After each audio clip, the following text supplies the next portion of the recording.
देखो बच्चा, हमने अभी तक जितना टॉपिक किया है रिफ्लेक्शन खत्म कर लिया।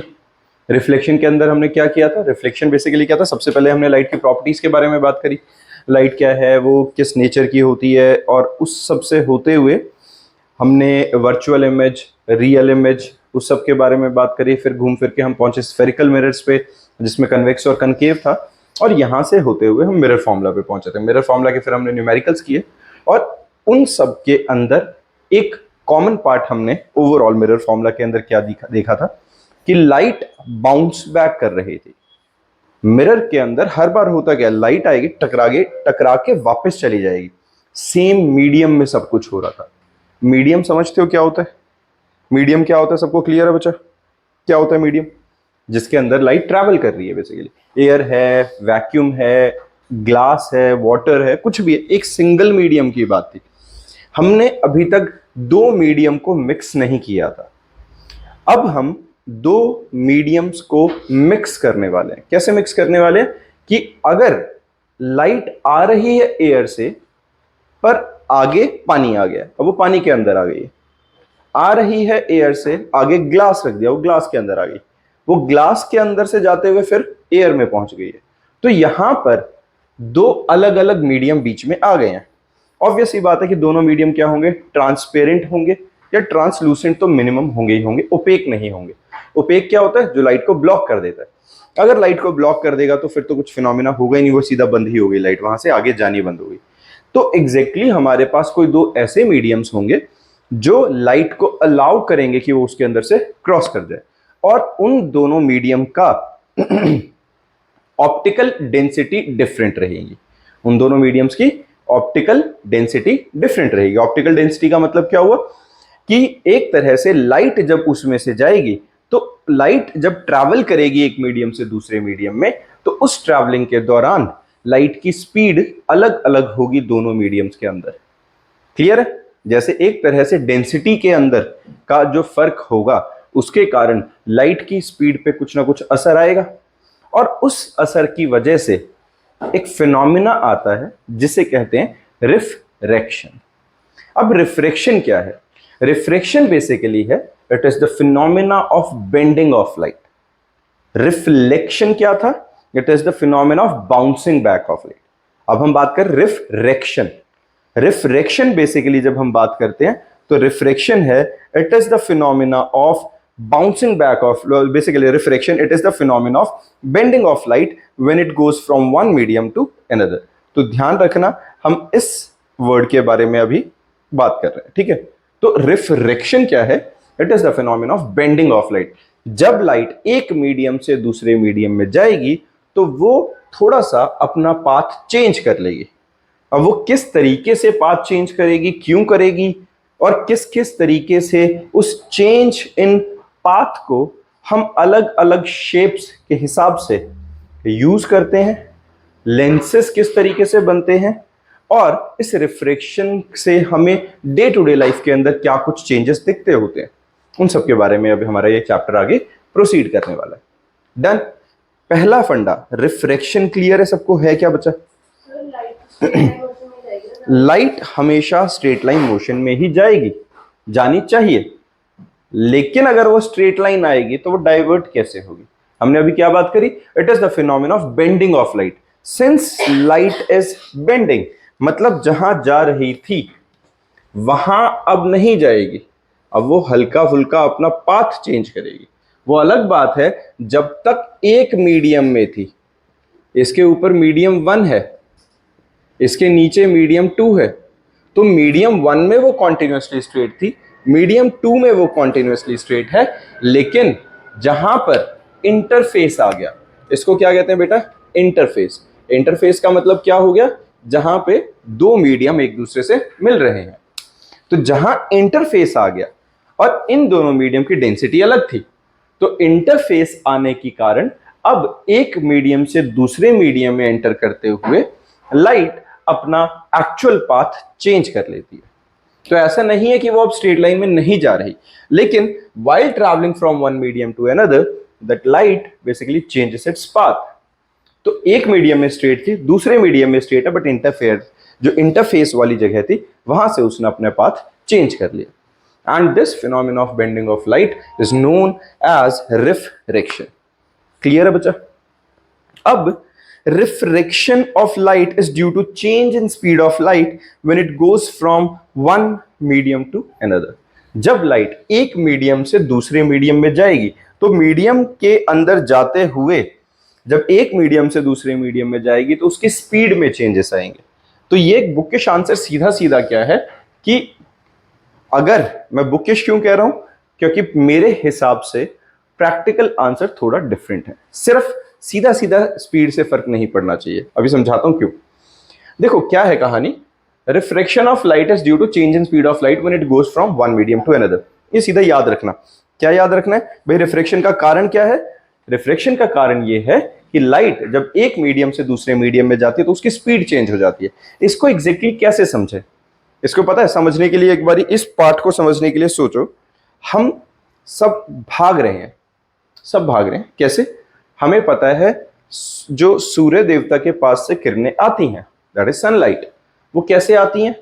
सूर्य देवता जी के पास से जब रोशनी आती है, रोशनी बोले तो उनके 7 घोड़े, 7 कलर्स।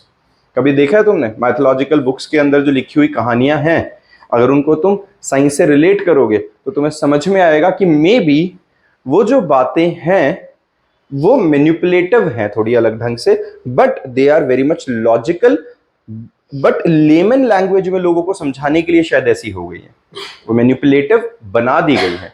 जैसे हम कहते हैं ना कि रात को क्या नहीं करना चाहिए, पीपल के नीचे नहीं सोना चाहिए, उस पर चुड़ैल होती है, भूत होते हैं। क्यों? एक्चुअल में रात को पीपल के नीचे सोओगे, पीपल क्या करता है? कार्बन डाइऑक्साइड रिलीज करता है। उसके नीचे सोओगे, कार्बन डाइऑक्साइड इनहेल करोगे तो चांसेस है हेल्थ खराब हो जाएगी। हम कहते हैं घर के बाहर तुलसी लगाओ, हेल्दी होती है, मतलब अच्छा होता है, शुभ होता है। शुभ का मतलब क्या है? हेल्दी है। क्यों हेल्दी है? क्योंकि वो बेस्ट है जो एयर प्यूरिफायर का काम करती है। तो घर के आंगन में लगी हुई है, बाहर लगी हुई है, तो एयर प्यूरिफायर का काम कर रही है। मनी प्लांट रखो, शुभ होता है। मनी प्लांट क्या होता है? ये एक ऐसा पौधा है जो हमेशा ऑक्सीजन रिलीज कर रहा है और एयर को प्यूरिफाई कर रहा है।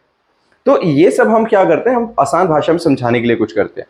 तो मे बी यही रीजन रहा होगा जब हम कहते हैं सूर्य देवता, सूरज देवता। भाई मैंने बचपन से जो छोटी सेकंड क्लास के बच्चों की बुक्स के अंदर भी देखा है, उनके अंदर क्या होता था कि सूरज जो देवता दिखाए जाते हैं वो 7 हॉर्सेस पे आते हैं। अब वो 7 हॉर्सेस का क्या लॉजिक था? 7 घोड़े, 7 कलर, मे बी इसलिए। अब वो 7 कलर्स में मान लो लाइट आ रही है 7 कलर्स के कॉम्बिनेशन के साथ।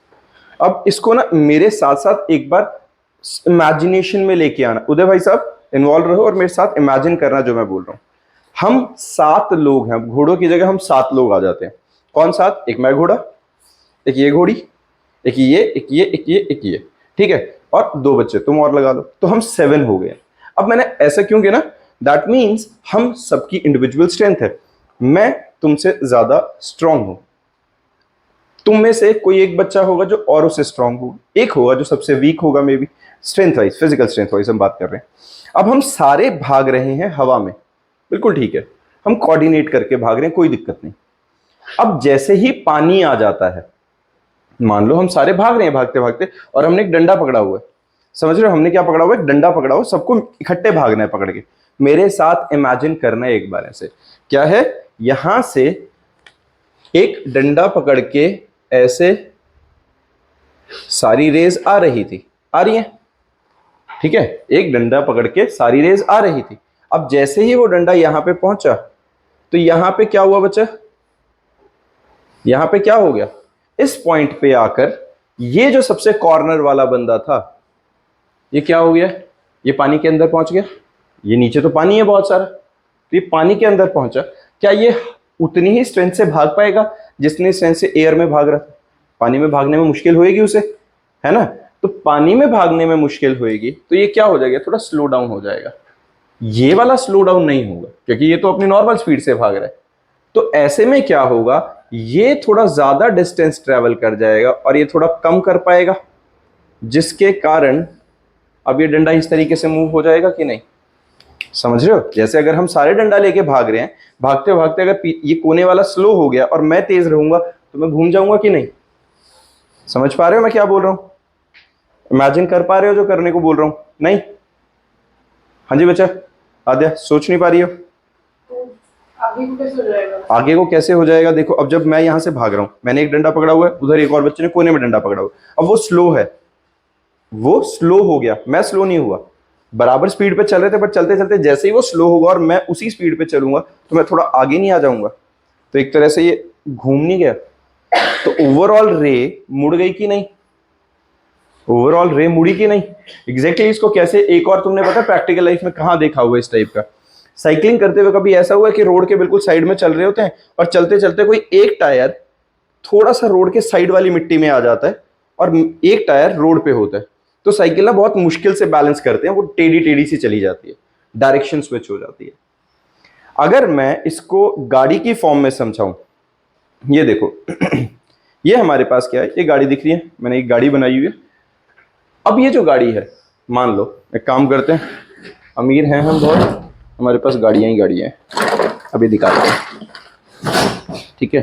अगर मान लो हमारे पास कोई गाड़ी है जो ट्रैवल करेगी ऐसे, एक मीडियम से दूसरे मीडियम में जा रही, गरीबी तो नहीं आ गई, नहीं नहीं है, एक तो मीडियम, ठीक है। ये देखो जैसे हम मान लेते हैं ये, अब ये गाड़ी है मेरे पास, अब सेम उसी को मैं यहाँ बोर्ड पे ड्रॉ करके दिखा रहा हूँ और साथ साथ में इमेजिन करना मेरे, ये मेरा एक अपने तरीके से मेरे हिसाब से यही लॉजिक है कि वो रिफ्रैक्शन होता क्यों है।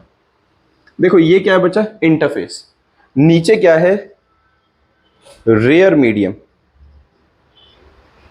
ऊपर क्या है, डेंसर मीडियम, ठीक बात है, दो मीडियम है, दोनों अलग अलग है, ठीक है। डेंसर को थोड़ा सा ऐसे कर लेते हैं, ये डेंसर मीडियम है, डेंसर मीडियम पानी लगा लो, एयर, रेयर मीडियम एयर आ गई। अब ये गाड़ी थी, इसके 4 टायर्स हैं, 4x4 है, चारों टायर बराबर स्पीड पे घूमेंगे, ठीक है। ये गाड़ी जब यहां से चल के जा रही है तो चारों टायर बराबर घूम रहे हैं, अब चारों टायर बराबर घूम रहे हैं तो ऊपर वाले अब देखो थोड़े स्लो हो जाएंगे क्योंकि ऊपर वाले डेंसर मीडियम में आ गए, पर नीचे वाले उतने ही फास्ट हैं, तो कोशिश करेंगे इसको पुश करने की और ये फिर पूरी गाड़ी स्ट्रेट चलेगी। जब ये बिल्कुल स्ट्रेट जा रही है तो किसी तरह का कोई डाइवर्जन नहीं हुआ, कब नहीं हुआ, जब हमारी जो रे गई है वो बिल्कुल स्ट्रेट गई है अलोंग दी नॉर्मल, जब वो अलोंग दी नॉर्मल गई है तो किसी तरह का कोई रिफ्रैक्शन नहीं होता है, ठीक है, वो बिल्कुल सीधी ही चली जाएगी। लेकिन अब हम इसको टेढ़ी लेके जाते हैं यहां से किसी एंगल पे, अब जब मैं इसे ऐसे लेके जा रहा हूं, देखो इस पॉइंट तक, इस पॉइंट तक ये चारों टायर कहां है, रेयर मीडियम है, लेकिन जैसे ही मैं अब इससे थोड़ा आगे पहुंचता हूं तो ये वाला जो एक टायर है, एक टायर इनमें से वो कहां पहुंच गया, डेंसर में, तो जो डेंसर में है अब इसका ये जो चौथे वाला टायर है वो उतनी स्पीड से नहीं घूम पाएगा, है ना, क्योंकि डेंसर मीडियम में हो गया तो थोड़ा स्लो हो जाएगा, जैसे मिट्टी में अगर टायर आ गया है तो उतना तेज नहीं घूम पाएगा जितने बाकी जो 3 सड़क पे हैं। तो क्या होगा, उसकी वजह से अब अगर इन्हें अभी भी सिंक्रोनाइज होकर घूमना है तो इसकी स्पीड को मैच करने के लिए ये 3 टायर ज्यादा डिस्टेंस कवर करते हुए ड्रिफ्ट लगेगी ऐसे, तो ये क्या होगा, ऐसे करके एक एंगल पे शिफ्ट हो जाएंगे। समझ में आई ये बात, ठीक है, क्योंकि ये जो 4 टायर्स थे इनमें से कोई 3 टायर्स बाहर थे, एक टायर अंदर आया था, और फिर ये वाला टायर जैसे एंटर करेगा ये डिस्टेंस ज्यादा ट्रैवल करने की वजह से, तो ये ज्यादा डिस्टेंस ट्रैवल करेंगे सेम टाइम में, ये कम करेंगे तो ये बेंड हो जाएगी टुवर्ड्स द नॉर्मल, और टुवर्ड्स द नॉर्मल बेंड होने की वजह से वो रिफ्रैक्शन हो जाएगा। This is the phenomena for refraction. Basically मेरे हिसाब से ये रीजन होना चाहिए, सिंपल रे ऑफ लाइट नहीं समझा सकती, मल्टीपल रे ऑफ लाइट्स आ रही हैं। बेसिकली ये 12th में तुम पढ़ोगे कि जब हम लाइट के बारे में बात करते हैं, सिंगल एक रे नहीं होती है, सिर्फ पूरा एक वेव फ्रंट आता है। वेव फ्रंट क्या होता है, जब लाइट आ रही है तो उस लाइट के आगे वाला पूरा हिस्सा, जैसे समझ रहे हो मैं यहां से एकदम से फ्लैश लाइट ऑन करता हूं तुम्हारे पे, तो तुम्हें जो सामने से लाइट दिख रही है दैट इज वेव फ्रंट, वो पूरा वेव फ्रंट आता है और वो वेव फ्रंट पूरा फिर अपना पाथ चेंज कर लेता है। क्लियर है? चलो, बुकिश लैंग्वेज के हिसाब से हम सीधा ये याद रखेंगे that refraction is due to difference in the speed of light in different medium. Done है, सॉर्टेड है बच्चा सबको ये। अब इसके बाद आता है एक ये छोटा सा एक्सपेरिमेंट, इसको हम प्रैक्टिकली करेंगे। अब हम रिफ्रैक्शन पे पहुंच गए हैं, रिफ्लेक्शन के बारे में हमने छोटे मोटे से एक्सपेरिमेंट्स देखे किए थे, अब हम एक बार रिफ्रैक्शन के बारे में सारे एक्सपेरिमेंट्स करेंगे। एक काम करते हैं, सबसे पहले इसको विजुअलाइज कर लेते हैं और उसके बाद यहां समझ लेंगे ये है क्या। ठीक है, इसको विजुअलाइज करने के लिए हमारे पास दो तीन चीजें जरूरत पड़ेंगी। एक हमारे को चाहिए है ग्लास स्लैब, जो ये बनाया हुआ है यहाँ क्या है, ये ग्लास स्लैब। क्यों ग्लास स्लैब? जिसकी डेंसिटी अलग है एयर से। और हमें क्या चाहिएगा? हमें चाहिएगा कोई लाइट सोर्स, जो रे ऑफ लाइट आ रही होगी, जिसको हम विजुअलाइज करेंगे कि अगर ये अपना एक मीडियम से दूसरे मीडियम में ट्रैवल करेगी तो क्या उस ट्रैवल करते हुए अपना पाथ चेंज करेगी कि नहीं करेगी। तो वो हम अभी देखते हैं इसके लिए। ठीक है,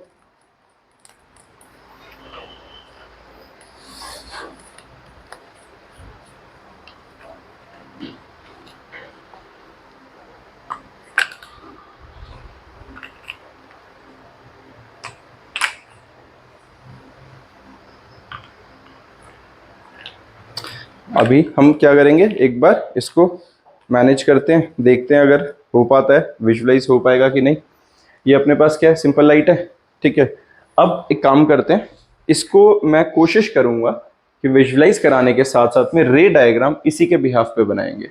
ठीक है, एक चीज याद रखना बच्चा, जब हम रिफ्रैक्शन की बात करते हैं तो 100% रिफ्रैक्शन कभी नहीं होता।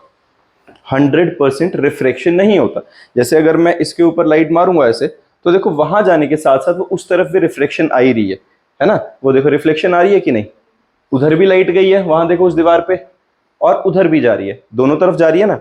वो क्यों? क्योंकि लाइट जब यहां से जाती है, एक्चुअली में ये 100% ट्रांसपेरेंट कभी नहीं हो सकता।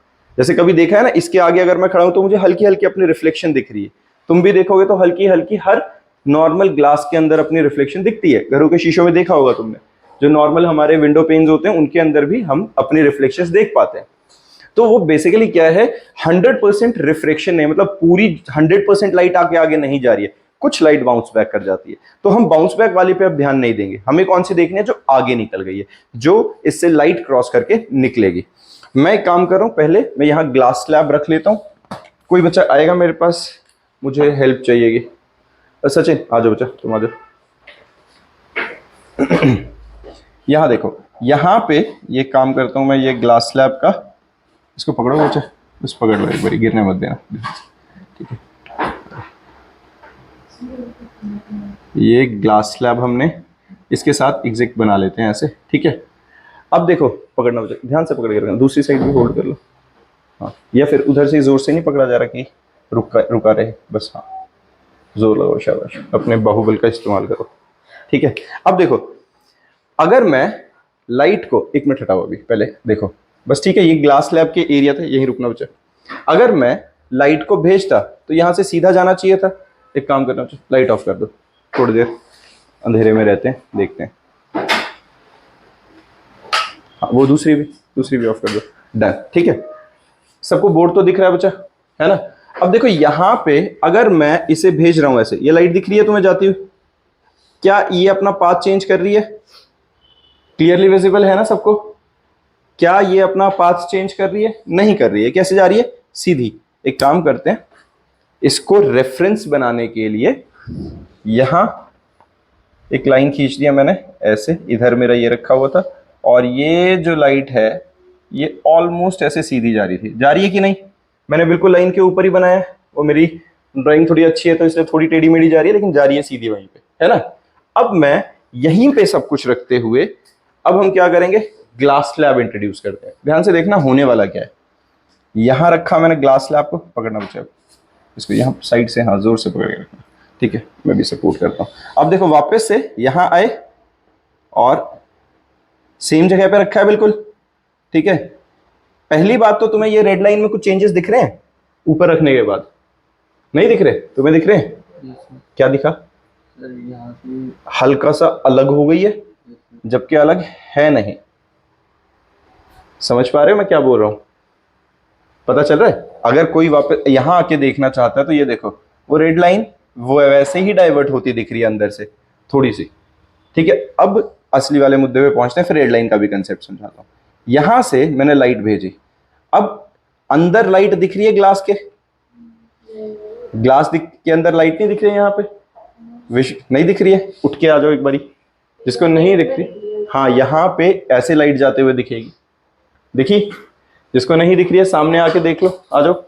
और बच्चा इसमें भी जो कैमरे में भी एक बारी थोड़ा सा जूम करके करोगे, शिफ्ट कर दो इसे हल्का सा और यहाँ जूम कर दो इसके ऊपर, ताकि सब, और जो हर बच्चा जो देखना चाहता है वो सामने आ जाओ, थोड़ा इजी रहेगा तुम्हारे लिए विजुलाइज करना। ठीक है, इधर देखो। अब जब मैं यहां से लाइट भेज रहा हूं तो तुम्हें अंदर वाली लाइट दिख रही है? ठीक है, वो जो लाइट सीधी जाने, बच्चों यहां से भी पकड़ना थोड़ा सा, इस साइड से हाथ, इधर नहीं, इस साइड से कहीं से लाना पड़ेगा लाइट को बिना ब्लॉक किए। अब फिर मैं लाइट कहाँ रखूं? ऐसी, ठीक है। हाँ जी, ये देखो, अब यहां से जो लाइट जानी चाहिए थी, ये लाइट सीधी जानी चाहिए थी, पर वो लाइट कहां जा रही है? यहां।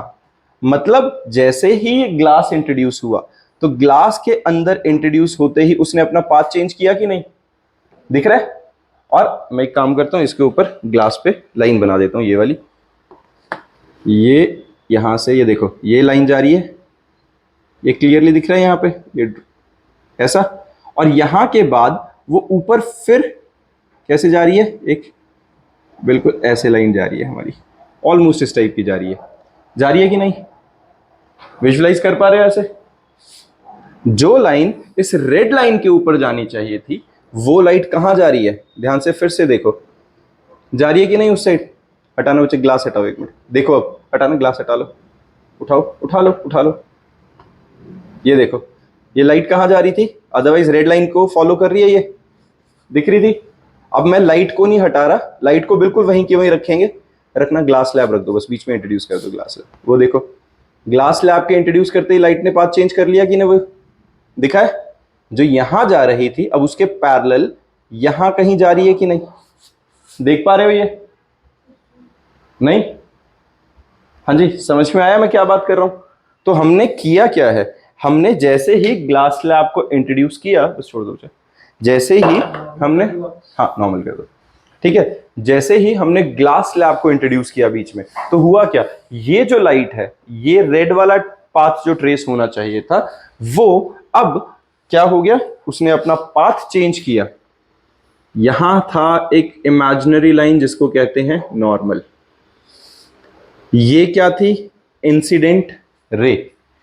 और इंसिडेंट रे जानी यहां चाहिए थी, लेकिन जैसे ही बीच में हमने मीडियम चेंज कर दिया, जैसे ही हमने बीच में मीडियम चेंज कर दिया, तो नाउ उसने क्या किया, अपना पाथ चेंज किया ऐसे, और यहां एक नया नॉर्मल आया और वो अब यहां से ऐसे करके बेंड कर गई। ये बात समझ में आई है? क्लियर है? हाँ जी, बात समझ में आ रही है? हमने किया क्या यहां पे? तो जब हमने एक नया मीडियम इंट्रोड्यूस किया बच्चा बीच में, तो मीडियम के इंट्रोड्यूस होने की वजह से हमारे पास लाइट ने अपना पाथ चेंज किया। जैसे ही मीडियम इंट्रोड्यूस हुआ तो ब्लैक वाला पाथ फॉलो हुआ, जब मीडियम सेम था तो ये रेड वाली स्ट्रेट लाइन फॉलो हो रही थी। ये समझ में आया? विजुअलाइज हुआ? थोड़ा बहुत आइडिया लगा होगा। अब इसको प्रॉपर मैं ढंग से ड्रॉ कर देता हूं, जिसकी वजह से तुम्हें इजीली समझ में भी आएगा, दिखेगा भी। जो यहां पर स्क्रीन पे तुम देख पा रहे हो, इसी को मैंने ड्रॉ करने की कोशिश करी हुई है। मैंने क्या किया हुआ यहां पे, ये हमारा ग्लास स्लैब आ गया। अब ग्लास स्लैब के अंदर नीचे से आ रही है या ऊपर से हमने रे भेजी हुई है इसमें, मैं उसी को हाईलाइट कर रहा हूं, ध्यान से देखना, ग्रीन कलर से जो लाइट हाईलाइट कर रहा हूं वहां पे, यहां से जो हमारे पास रे आ रही है, ये रे आई थी ऐसे, ठीक है, ये इसके इंटरफेस पे टच करके सीधी जानी चाहिए थी। अगर मीडियम चेंज ना हुआ होता तो ये लाइन इस डॉटेड लाइन को फॉलो करते हुए ऐसे निकल जानी चाहिए थी। यही हो रहा था जो हमारे पास यहाँ रेड लाइन के साथ हुआ था, बिल्कुल हुआ। लेकिन हमने क्या देखा, जैसे ही एयर से ग्लास में आई तो ये एक इमेजिनरी लाइन होती है बच्चा जिसको कहते हैं नॉर्मल। तो ये जो लाइट है ये टुवर्ड्स द नॉर्मल बेंड होके ये रेड वाले पाथ को फॉलो कर रही है इस वाली जगह पे, इधर को बेंड होके इधर आई, और जब ये फिर बाहर निकली, मतलब डेंसर से वापस रेयर में निकली, तो ये वापस से एक नया नॉर्मल आया और इस नॉर्मल से वो वापस away from the normal bend होके ऐसे आ जाती है। इस रे को हम कहते हैं इमर्जेंट रे। समझ में आया है? ठीक है। अब ये कभी पास आ गई थी फिर वापस दूर आ गई, इसका क्या कंसेप्ट है? इसका कंसेप्ट है कि जब हमने यहां पर ग्लास स्लैब इंट्रोड्यूस किया है तो यहां पर दो इंटरफेस सरफेस है बच्चा, दो इंटरफेस है। कौन सा? यहां पे अब मेरे पास क्या है, ये रेयर मीडियम है, पूरा एयर है, ठीक है, ये क्या है? एयर। ये क्या है बच्चा? ग्लास। ग्लास है तो मतलब डेंसर मीडियम है, बिल्कुल। अब यहां से लाइट आती है, ऐसे आई, ये लाइट आई थी यहां पे, तो ये वाला जो इंटरफेस है, ये वाला फेस, ये कौन सा है? जहां पे रेयर और डेंसर आपस में इंटरसेक्ट कर रहे हैं। उनका एक है कि नहीं पता चल रहा है इंटरफेस की है कैसे है, जहां पे रेयर और डेंसर आपस में मिल रहे हैं। तो यहां पे जब कोई लाइन आके किसी इंटरफेस पे, मतलब रे ऑफ लाइट आके किसी इंटरफेस पे टकरा रही है, तो यहां एक इमेजिनरी लाइन, उसको क्या कहते हैं? Normal, which is always perpendicular to the reflecting surface. ठीक है, नॉर्मल हमारे पास क्या होता है कि इमेजिनरी लाइन जिसके रिस्पेक्ट में रिफ्रेक्शन या रिफ्लेक्शन होता था। तो लाइट आ रही थी इस एंगल के साथ, इसको क्या देते हैं? Angle of incidence. अब जैसे ही वो रेयर से डेंसर में एंटर करती है, तो इसको अब याद रखेंगे क्या होता है? When light goes from rare to denser, अभी मैंने वो गाड़ी वाला एग्जांपल दिखाया था, जैसे ही डेंसर में आती है तो वो इधर को बेंड हो जाएगी। तो लाइट कहां बेंड होती है? When light goes from rare to denser। अगर मान लो ये मीडियम सेम रहता और ये कोई रिफ्रैक्शन नहीं होता तो वो ऐसे जानी चाहिए थी। Since there is a change in medium, when light goes from rare to denser, it bend towards the normal। तो लाइट अब यहां आ गई है, तो ये एंगल क्या हो गया? Angle of refraction r. ये हमारे पास क्या आ गया बच्चा? Angle of refraction. क्लियर है? और ये हमारी रे कौन सी है? ये रिफ्रैक्टेड रे। ये इंसिडेंट रे, ये रिफ्रैक्टेड रे। Angle of incidence, angle of refraction. समझ में आया? अब ये एक और नया इंटरफेस आ गया, जहां पर डेंसर और रेयर मीडियम मिल रहे हैं, है कि नहीं? अब ये नीचे वाले में डेंसर और रेयर मीडियम मिल रहे हैं, ऐसा ही हो रहा है। तो इस पे एक और नॉर्मल बनेगा। अंशुमन भाई साहब समझ में आ रहा है? पक्का? किसी को भी डाउट है ना तो बच्चे साथ ही साथ क्लियर करेंगे। अब फिर एक इमेजिनरी लाइन आ गई जो नॉर्मल बनेगी, इंटरफेस आ गया एक और नया। तो यहां पे ये जो एंगल बनेगा, ये एंगल और ये आर इक्वल होंगे। क्यों भाई? मैथ्स में हमने देखा है अगर दो परपेंडिकुलर बने ऐसे और यहां से लाइट आए तो क्या होता है? एंगल ऑफ ये दो जो जब z बनता है तो इनको अल्टरनेट इंटीरियर एंगल्स कहते हैं कि नहीं? है ना? समझ रहे हो? ये दो लाइंस पैरेलल लाइंस हैं, नॉर्मल नॉर्मल, दोनों के दोनों परपेंडिकुलर सरफेसेस है ना, दोनों ऊपर और नीचे वाले पैरेलल थे तो उनके परपेंडिकुलर्स भी पैरेलल होंगे। ये दोनों लाइंस पैरेलल थी नॉर्मल, तो ये एंगल ऑफ इंसिडेंस मतलब एंगल ऑफ रिफ्रैक्शन ये वाला इसके बिल्कुल इक्वल होगा कि नहीं? है ना? समझ में आई है? इस सरफेस पे ये जो एंगल ऑफ इंसिडेंस है ये बिल्कुल रिफ्लेक्टेड एंगल के इक्वल होगा। And when light goes from denser to rare it bends away from the normal. और यहां से वो लाइट ऐसे निकल जाएगी और ये लाइन हमेशा क्या रहेंगी? पैरेलल। जहां जानी चाहिए थी और जहां अब गई है वो दोनों लाइंस आपस में क्या होती हैं? हमेशा पैरेलल।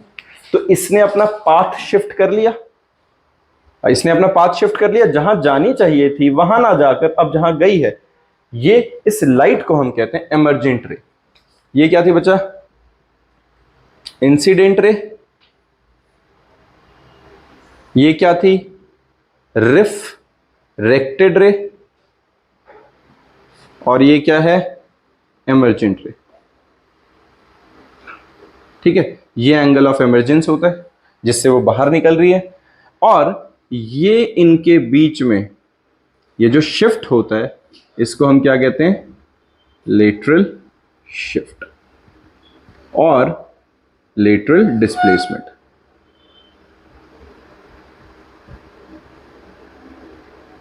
किसी बच्चे को इसमें परेशानी? पक्का अच्छे से समझ में आया? बहुत अच्छे से। तो क्या याद रखना है? When light goes from rare to denser, it bends towards the normal. When light goes from denser to rare, it bends away from the normal.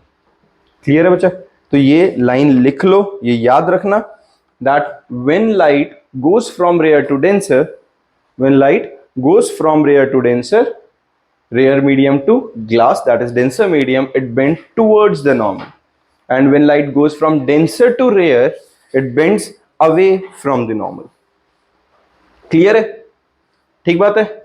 फिर आता है लेटरल डिस्प्लेसमेंट. लेटरल डिस्प्लेसमेंट या लेटरल शिफ्ट, जो इस distance को कह रहे हैं, जो यहां पे इस डायग्राम में ये डिस्टेंस है ना, तो इस शिफ्ट को हम क्या कहते हैं? Lateral shift. The perpendicular distance between the original path of incident and, हमारे पास क्या है? ये बेसिकली है lateral shift. The perpendicular distance m between the original path of incident ray and the emergent ray coming out of a glass slab is called lateral displacement of emergent light. और lateral displacement is किस किस के proportional है? ध्यान से देखो. Sorry. तो lateral displacement किसके ऊपर डिपेंड करेगी? पहला, it is directly proportional to thickness of the slab.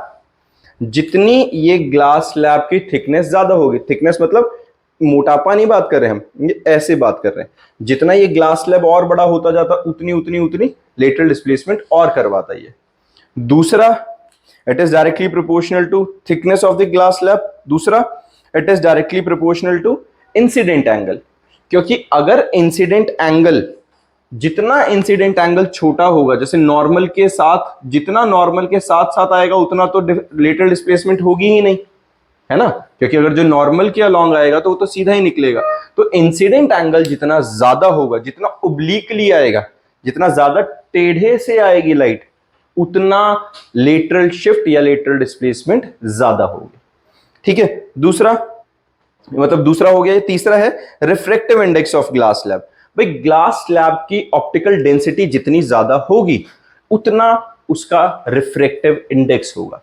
अब यहां एक वर्ड इंट्रोड्यूस हो गया, रिफ्रैक्टिव इंडेक्स. रिफ्रैक्टिव इंडेक्स क्या होता है?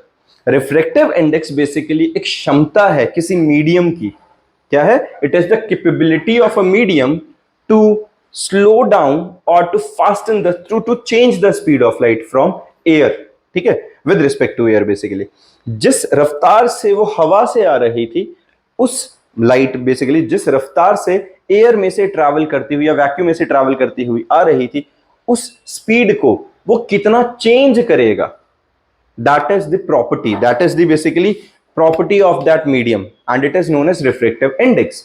और रिफ्रैक्टिव इंडेक्स को हम कहते क्या है?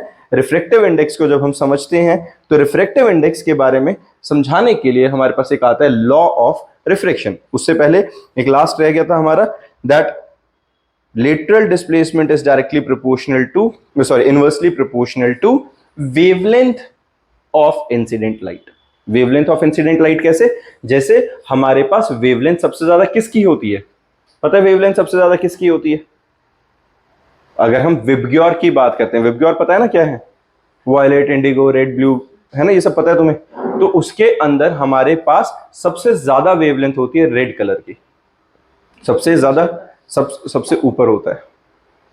जो विबग्योर बनता है ना, जब नीचे से VIB ऐसे करके लिखना शुरू करता है, तो R की वेवलेंथ सबसे ज्यादा होती है. तो जिसकी वेवलेंथ सबसे ज्यादा होगी उसकी लेटरल शिफ्ट सबसे कम होगी.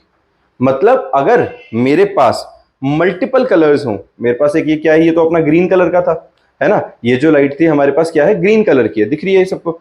तो ग्रीन कलर की लाइट थी, अगर मेरे पास रेड कलर की भी होती, ब्लू कलर की भी होती, और मैं सारे कलर्स को इसमें से भेजता, तो सबसे कम डेविएट कौन सी होती है अपने ओरिजिनल पाथ से?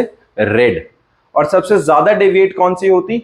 ब्लू, क्योंकि ब्लू की वेवलेंथ सबसे छोटी होती है. जिसकी वेवलेंथ जितनी छोटी उतनी डेविएशन ज्यादा, क्योंकि रिलेशन क्या है बेटा? Inversely proportional. It is inversely proportional to wavelength of incident light. Clear बात है? ये समझ में आया है? पक्का? फिर हमारे पास आता है, अपने पास आता है लॉ ऑफ रिफ्रैक्शन. ये लॉ ऑफ रिफ्रैक्शन के बारे में फिर हम नेक्स्ट क्लास में करेंगे. ठीक है.